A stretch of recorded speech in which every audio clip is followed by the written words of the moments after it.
about recording. So we are recording. All right. So welcome to our Saturday morning book challenge. We are super excited to share and finish section 2.8 with you this morning. Our host is Dawn Busby, and she's amazing. She is a client, as I am, and she is a guide, and she lovingly guides her clients that are a few steps behind her through the systems that Dr. A has created for their breakthrough. And it is just so neat to work alongside her. With that, I want to share with you that we are in element or section 2.8 of the Habits of Health book. So if you're like, hey, I'm brand new, where are you guys? This book, Life Book, is Wednesday night at 5:30 Pacific Standard Time. Saturday mornings, we break down science so that we give you all the materials, right? And all of the value. So I want to share with you that you may look at this section and you could have this perspective. I'm not sure why I'm learning about transition. I'm still in the induction phase. Do I need to listen to this? That could be one way to go. I would tell you yes, because isn't it exciting to know that we provide a service and a product, and that our product ends up phasing down, and that you end up taking on more responsibility. And if you don't know that we provide a step down process, could you become unnecessarily frustrated and think that you're going to eat 5 and 1 for the rest of your life in order to be at that healthy weight? So we want to eliminate anything that could create a slowdown in your health journey. One of those things would be not knowing what's next and how that's going to look and how that's going to feel. So with that, I'm going to move out of the way and let Miss Dawn Busby unpack this rest of 2.8 with us. So if you guys want to grab a pen and paper, start jotting in your books, we're ready to go. All right, Miss Dawn, take it away. Awesome. Good morning, everybody. Thank you so much for letting me be here. I love it. I love to kind of pour in. One thing I do recommend is maybe don't have a notebook necessarily, but like Rachel just said, write in your book. Because one thing I find, notebooks get set to the side, and then it's like, at least for me, I'm like, what notebook did I write that note in? But if you write it directly in the chapter that we're working in, it's going to help you kind of come back to that. So we're going to start on page 329, and there's a very simple graph, a template, if you will, for starting the transition phase. And so we're going to kind of unpack that just a little bit. I'm going to give you, hopefully have you, equip you to write down some methods that you will take moving forward. Now, I'd love to see in the chat how many are still in induction. Give me a 1, and then give me a 2 if you are actually approaching this second phase, approaching transition, that this is going to be something that you're very soon coming up upon. Okay, so we have a lot of people still in induction, a couple coming up on transition. Awesome. Okay, so this is, like Rachel said, it does apply to everybody. I will always be transparent and let you know the ugly flaws about myself. I'm a food addict. Okay. So when I learned about transition, I was like, oh, I can't wait. I get to eat more food. I didn't need more food, but I wanted it.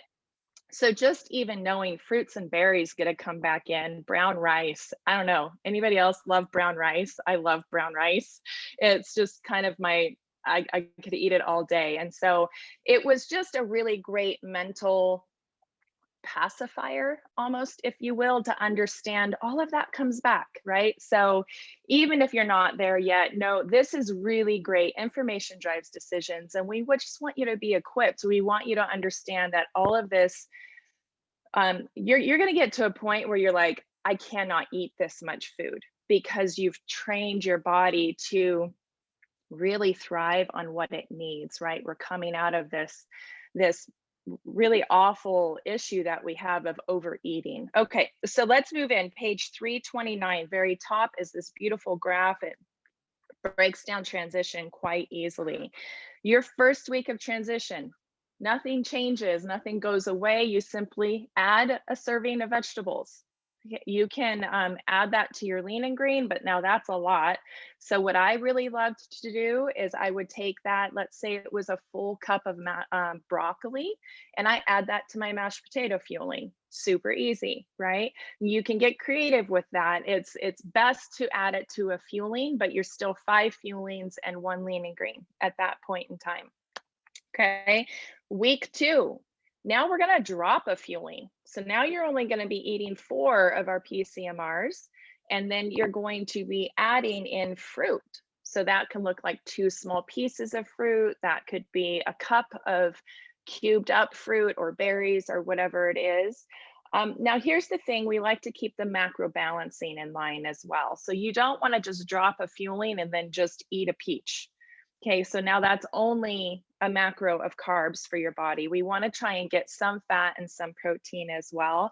So an idea to have there is you drop that fueling, have the fruit, and then maybe your 10 almonds or your 26 pistachios with that fruit. And that becomes now a whole food fueling.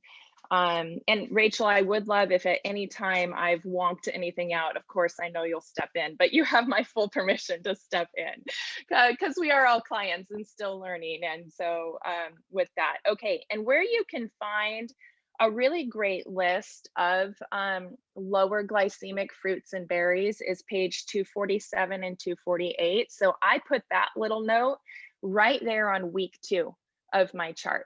That way I know, oh, I can go to this page to understand which are the best for me, okay? Week 3, nothing gets dropped, we now add more, okay? So more calories, more food coming on board. So in this point, I would add a fruit to a fueling. So maybe that's even taking your shake and then taking your serving of fruit and making a fruit smoothie, right? So that's one way to get it in. You also now you have a 6th meal that you need to bring in, and I think I made that clear, but on week 2, that 6th meal is your whole food fueling. Same thing with week 3, but you're now adding dairy. So here's a super simple way until you learn how to get really creative again with your food. I really like Too Good yogurt. I don't know if anybody's experienced that one yet. Yes. Oh my gosh. I'm telling you, it is the perfect amount of sweetness, but that sugar is super low. It's only 80 calories. It's a really good protein and a little bit of fat. So it has pretty good macros on board. But then you can add your nuts to that, right? So now we have this still lower calorie, but whole food fueling. We've maybe added fruit to one of our fueling smoothies. And so now we have all these extra whole food, good calories on board, but we're still eating every 2 to 3 hours. Every 2 to 3 hours, we're still eating. That is key for life. Remember, that's the science that we've tapped into that says this keeps this machine running optimally. And I want to just put this out here. The yogurt is called Too Good. So TWO good, Too Good yogurt. I believe they're even they donate to people and stuff too. I think they have an additional purpose other than just nutrition, which is awesome. I want to just shout out to everybody on here today. You're uncommon. The fact that you have taken time out of your Saturday, I don't know, Saturdays are cherished days for me, that you've taken time out and you're here and you're here for you. That makes you uncommon. That makes you above average. That makes you you're in this place where you understand I'm actually better to my entire circle around me when I take care of me, when I put my oxygen mask on first, right? So I love that you're here. And because of that, I want you to understand as we dive in, so we're getting into nitty gritty now in the Habits of Health book, right? We're getting into, okay, that's a lot of math. And wait, I'm counting macros now? Well, yes and no. If you're still given quantities, right? So macros are being kind of counted for you. But yeah, we're diving into a little bit more information because we don't want to just survive. We don't want to just be healthy. We want to optimize and we want to live an uncommon life. This is how we learn how to do that because nutrition is paramount to that. Okay, so week 4, of this next phase of education is medication or meditation. I love that. Yeah, very good. Okay. Week 4. So now we're going to drop another fueling and we're adding in a whole grain. So now it kind of looks like 3, maybe PCMRs, because why wouldn't we? I gotta tell you, they're so easy. And I love my whole food, but that means way more meal prep, way more meal planning, right? And it increases my level of responsibility, which is great. We are learning how to do that.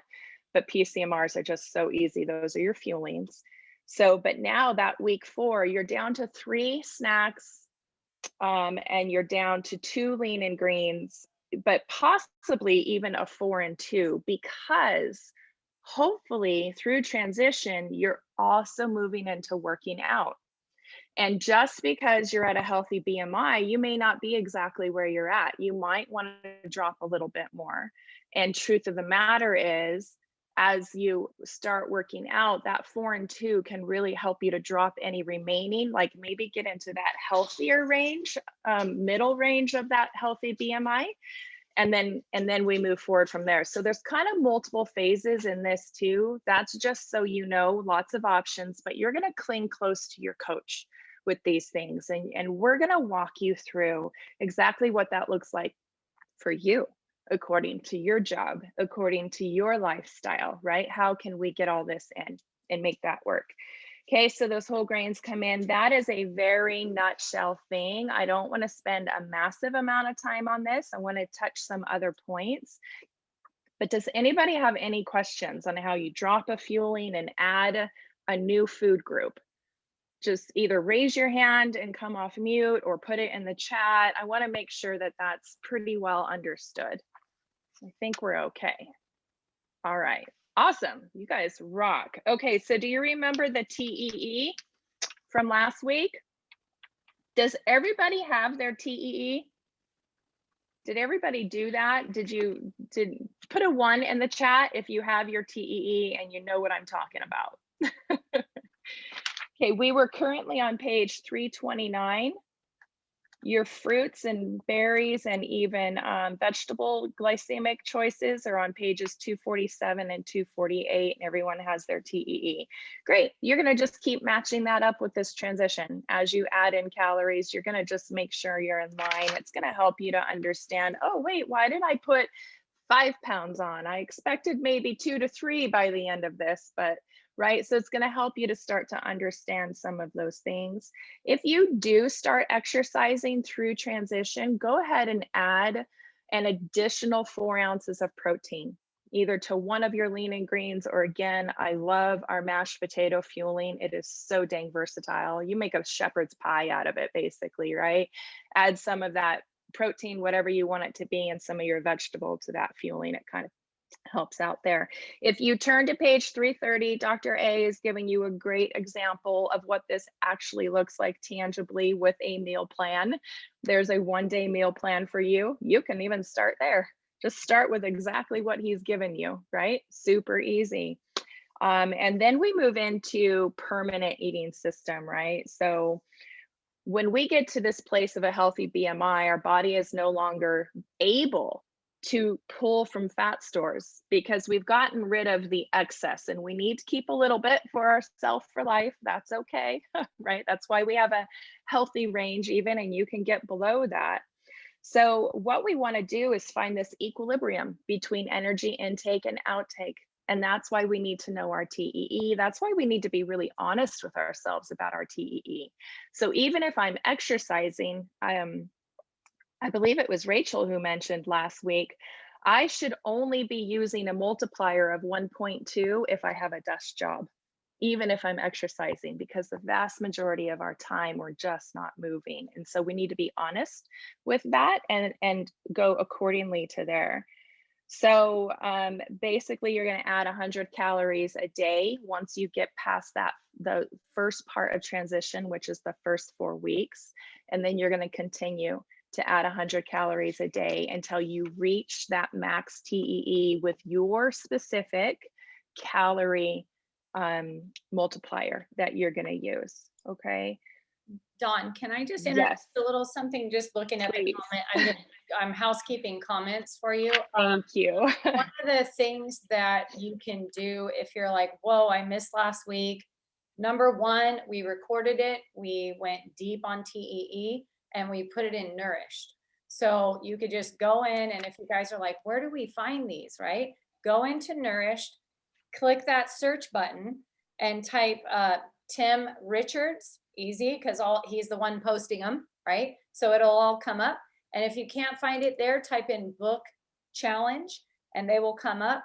And then always know that you can be familiar with your TEE as a client, but your coach, your free health guide that's adding value is there to help you calculate it before you take any of the wheels over and after your 4-week transition. Okay. So it's not something you need to panic like, oh my gosh, I don't know my TE. Am I going to gain weight? It's like, no, right now that, like you said, Dawn, last week, I think you chimed in and said, don't worry about it too much. Cause on the 5-in-1, we are doing it for you. But remember how adults learn. We do it for you, and then you do it, and then we watch you do it. Okay. So you're going to be totally handled. Don't stress if you're like, gosh, I feel like I'm behind. We got your back. Your coach will help you, and we'll get you to that point after the 4-week transition. We don't really need to know our TEE until we really finish that. Okay. That's right. Yeah, I love it. Thank you so much, Rachel. I really appreciate that. Okay, I'm going to hop over a little bit to page 334 and just some tidbits as you are transitioning. And I'm gonna even say, and actually it's not me saying it, I am repeating what I have read from Dr. A, but it's just really good advice. Once you read optimization, let's say you're even in ultra health, keep in mind the lower glycemic you can keep your intake, the better your body is going to perform, right?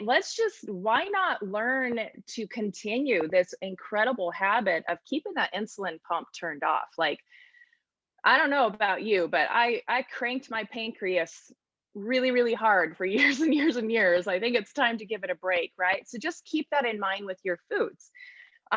Bananas, really, really good for you. But if you start eating one every a day, now keep in mind, that means every time you eat a banana, you're spiking insulin. Okay, not a problem necessarily, especially if you're going to be using it with expenditure, but just keep an eye on those glycemic foods as you transition, and then have those higher glycemic foods just every now and then, right? The pancreas is there, it has a purpose, let it do its job.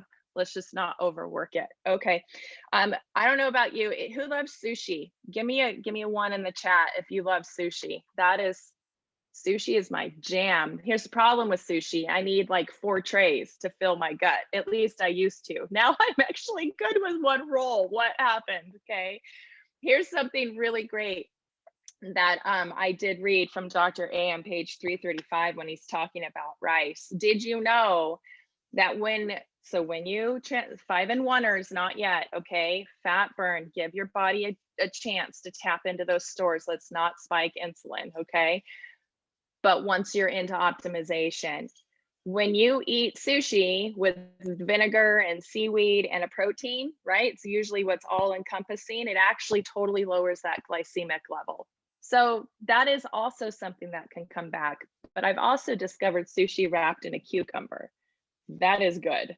Okay, but truth be told, I need 2 of those rolls when they're wrapped in cucumber. Okay, all right, I love it. Volume eating is part of our reform. Absolutely, absolutely, and that's absolutely what I needed. Okay, let's dive into some little sound bites here from Dr. A, which I love. Page 335, he reminds us not to forget nuts, seeds, and legumes in this whole process. You know, yes, nuts and seeds are high in fat, but they're really, really good fats. So you just monitor them. You just realize you don't put your whole hand in the container. You measure them out, right? Here's a little tidbit for us, especially on the volume eating as part of our reform. The US topped the list as the biggest eaters in 2018. Americans eat an average of over 3,000 calories a day. according to this report on that page. It's really important to understand we don't need that. I mean, when my husband and I did fat burn and we were both eating less than 1,000 calories a day, and my almost 300 pounds, 6'1" husband was satisfied with a fueling bar, I was like, what have we been doing this whole time? We are okay with smaller quantities. So just keep that in mind. Okay, immediate gratification comes from the fast food industry. We rarely eat fast food anymore. And if we do, it's a modified In-N-Out burger. But I found it interesting too. Think of all the fast food restaurants and what color are they typically? Put it in the chat if you know. What color are fast food restaurants typically? Yeah, they're red and yellow. Did you know that's by design? This is where like my attitude comes out a little bit, and I'm like, you're tricking me. Like you are sabotaging my mind to make me want your food. Same thing with restaurants. Hey, you want a cocktail with that? Do you know why they do that? As soon as we take in alcohol, what happens to our inhibition? Right? It's lowering our ability to make the choices that we just said we wanted to make. So I think the more we can kind of, I mean, let's stop pulling attitude with our family and friends, and let's pull it with the industries that are actually making us really sick. Okay, let's get a little irritated with that and say, yeah, I'm not impacted by your red and yellow anymore, right? Because I see green, I see dark green on a glycemic index now. Okay, so let's switch like all over the place, switch that mindset to our benefit, and then therefore the benefit of the people around us and how we treat them. Okay, so make the best of the situation. Get a salad with grilled chicken if you have to out and about. I would imagine most everybody has a Chick-fil-A around, especially in fat burn.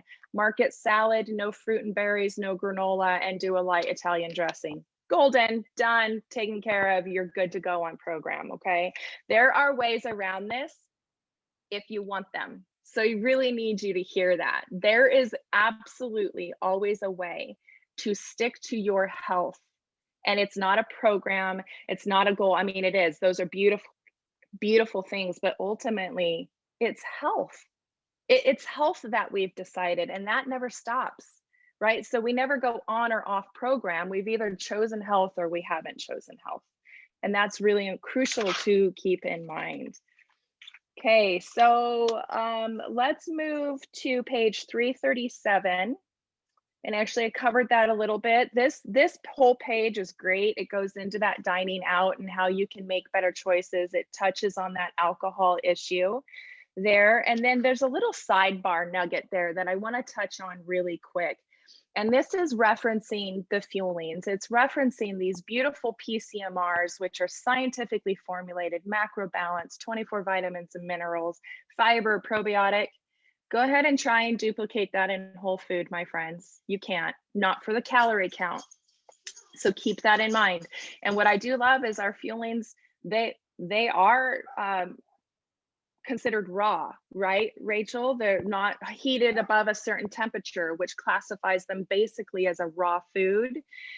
No preservatives, no GMOs. Rachel's thinking on that one. She might correct me. That's okay. You're absolutely correct. Now we do cook some of our fuelings, but I want you to understand that unless you are on a completely raw diet, which most of us were not prior to Planner, maybe we wouldn't even have been here. Yeah. Right? Yeah. When we cook our food in general, we cook all the enzymatic goodness out of it. And so when we say that our fuelings are more healthy than a cooked meal, that is precisely why. Because when you cook your food, you cook the nutrition out of it, whereby these are raw and absorbing. And yeah, absolutely no preservatives. They will grow mold, and that's why we don't hold on to fuelings. We eat them.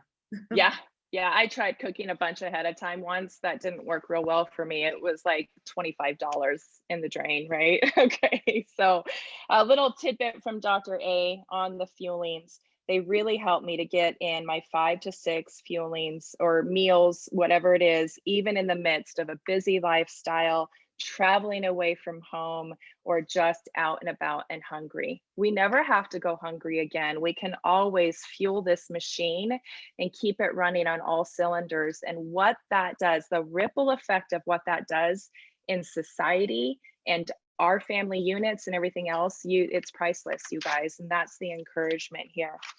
So there's a story that I'd love you to read. I actually would love you to finish up 2.8 if you haven't, but let's turn to page 341. And we have Dominic Terranelli's story and a little couple sound bites from him. It wasn't until I learned better habits and being a little bit more mindful of what I was doing that I was able to adopt these habits of health and keep the weight off long term. So we have to abandon sleepwalking through life. We've really got to be conscious. We have to be aware with every decision we're making, and that involves our food as well. And here's the great thing, it's not so much what you're giving up, it's what you're getting, and that's long-term health. Let's keep our health in mind. That's we're not trying to perfect macros, we're not trying to perfect calorie intake and TEE and PAL and all that great stuff. We're we're trying to live, and we want to live optimally. We want to be uncommon. Let's be uncommon to our neighbors and then ripple effect into their lives. How beautiful is that? Or even our own family. Okay, that is it for 2.8. I totally geeked out on 2.9, and I am going to leave you with a thought. Rachel, we're not going to get too far into it. We are out of time. But let me leave you with this. When you start to think about what's in store for me next, what am I coming up to? It might be 6 months from now, it might be next week.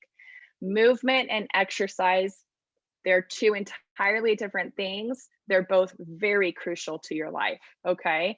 And so 2.9 is going to take you through that whole process and teach you all of that. Here's a tidbit to think about, okay? Consider that ancient man spent excess of 3,000 minutes a week moving. Now, I don't love math, but I love to break things down into something tangible, like one bite at a time. So I did some math with that 3,000 minutes a week. And I'm gonna let you know, this is why in privileged America or any country where food is prevalent and boredom is with it, or desk job with it, we have to pay attention. We have to be conscious of what we're doing, because we are not moving 3,000 minutes a week. Do you know what that looks like? I'm going to break it down. 3,000 minutes of movement a week is broken down to 428 minutes a day. Our current recommendations say that 150 minutes a week or 21 minutes a day is considered healthy. 428 to 21 minutes a day of movement. What is considered extremely healthy is 300 minutes a week or 43 minutes a day.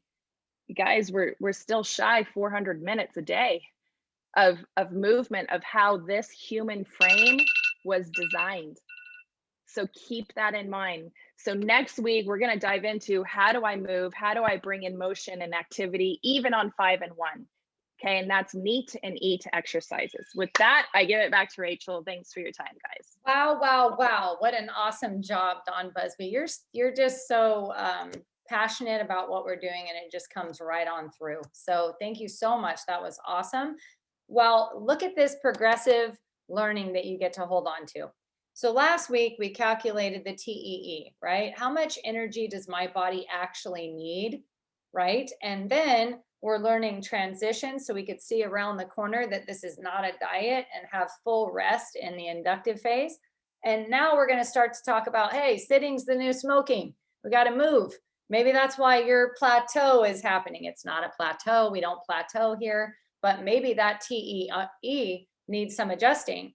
And the sedentary lives that we're leading can also be something we can awaken, right? So stick around. We got lots of good stuff for you guys. We want you to get the full value out of this program and really be able to guide other people that you love and care about that are like lost. They woke up this Saturday, they don't have a clue about TEE. They don't have a clue how to eat. They don't know that the red and the yellow places are designed to hook them, and that most of this isn't their fault, right? Invite them into a space where they can learn. This book challenge is a great way to start. If you have a guest, if you have someone like, gosh, I want my sister to listen or my husband, invite them. This is part of our community and we would love that. So have a great day, everybody. Dawn, amazing job. We will record this, end it, and pop it into Nourished so that if anybody's like, I do want my friend to listen to this, right? Or my husband, it's in there. Or if you just need another dunk, it's in there. Okay. Have a great Saturday, everybody. We appreciate you being a part of our community and showing up on Saturday and making it fun. Take care.